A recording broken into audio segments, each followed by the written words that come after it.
யாரு எனக்கு ஏதும் தெரியலையே. என்ன கேட்டா நான் சொல்ல வழி இல்லையே. என்னை இந்த பூமி கொண்டு வந்த சாமி யாரத்தான் கேட்டாலும் நான் யாரு. கோபி, என்னடா இது? கோபியா? என்ன தெரியுமா உங்களுக்கு? ஆமா, நீங்க யாரு?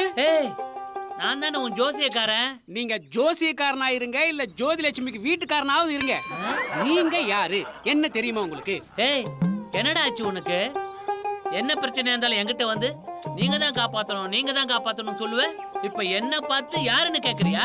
ஆடாத விடுங்க. ஆமா, என்ன தெரியும் சரி, என் வீடு தெரியுமா உங்களுக்கு? என்னடா ஆச்சு உனக்கு? உன் வீட்டுக்கு முன்னாடியே நின்னுட்டு என் வீடு தெரியுமான்னு கேக்குற? அப்போ இதான் என் வீடா? வீட்டுக்கு முன்னாடி நீன்னு சொன்ன, உனக்கு முன்னாடி வீடுன்னு சொல்லல. டேய், இதானே உன் வீடு? இது என் வீடா? ஆமாண்டா, இதானே உன் வீடு. உன் வீட்டையே மறக்கிற அளவுக்கு என்னடா ஆச்சு உனக்கு? அதெல்லாம் எனக்கு இன்னும் ஞாபகத்துக்கு வரல. ஆனா என்ன யாரோ கட்டையால் அடிச்சாங்க, அது மட்டும்தான் எனக்கு ஞாபகத்துக்கு வருது.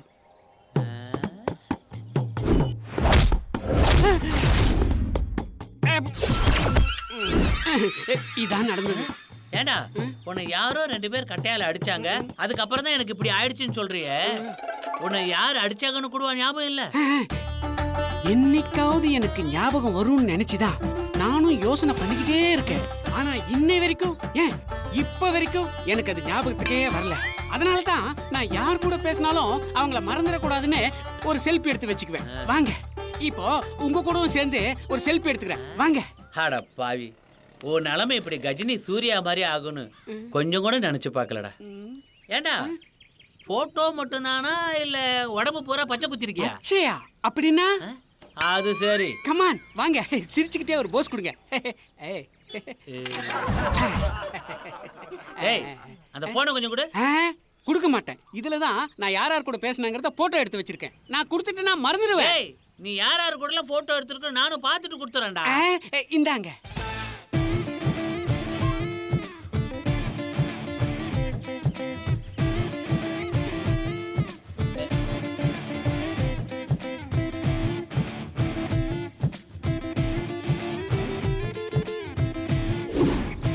டேய், இவங்க யாருன்னு தெரியுதா? அதெல்லாம் எனக்கு ஒன்றும் ஞாபகத்துக்கு வரல. ஆனா அவங்க தான் என் ஃப்ரெண்ட்ஸ்னு சொன்னாங்க. சரின்ட்டு அவங்க கூட நான் ஒரு செல்ஃபி எடுத்துக்கிட்டேன். அப்படின்னா இவங்க தானே உன்னை கட்டையால அடிச்சிருக்கணும். புதினா போண்டா தேவையான பொருட்கள்: புதினா 1 கட்டு, பாசிப்பருப்பு 100 கிராம், துவரம் பருப்பு 50 கிராம், உளுத்தம் பருப்பு 2 தேக்கரண்டி, கடலை பருப்பு 2 தேக்கரண்டி, பச்சை மிளகாய் 2, இஞ்சி சிறு துண்டு, தேங்காய் துருவல் 1 கப், சீரகம் 1 தேக்கரண்டி, எண்ணெய் தேவையான அளவு, உப்பு தேவையான அளவு.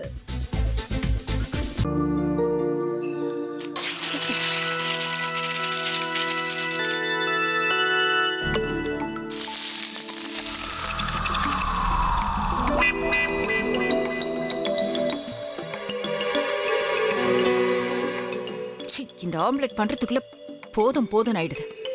தவையோட ஒட்டிக்குது.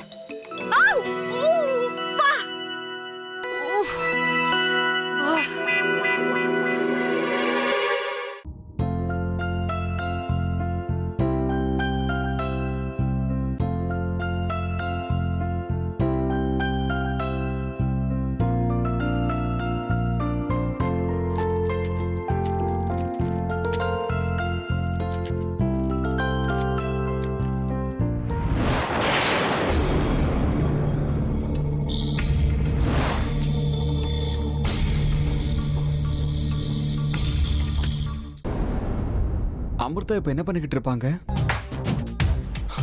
நாளைக்கு எல்லாரும் சேர்ந்து அவங்க வீட்டுல பொண்ணு கேட்கறதுக்காக போறோம். என்ன மாதிரி அவங்களும் ரொம்ப எக்ஸைட்டா இருப்பாங்களோ?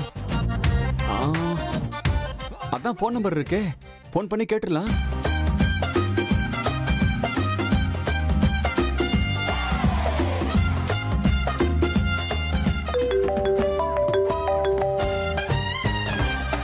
ஹலோ. ஆஹா, தேன் மாதிரி உங்க வாய்ஸ் ரொம்ப ஸ்வீட்டா இருக்குங்க.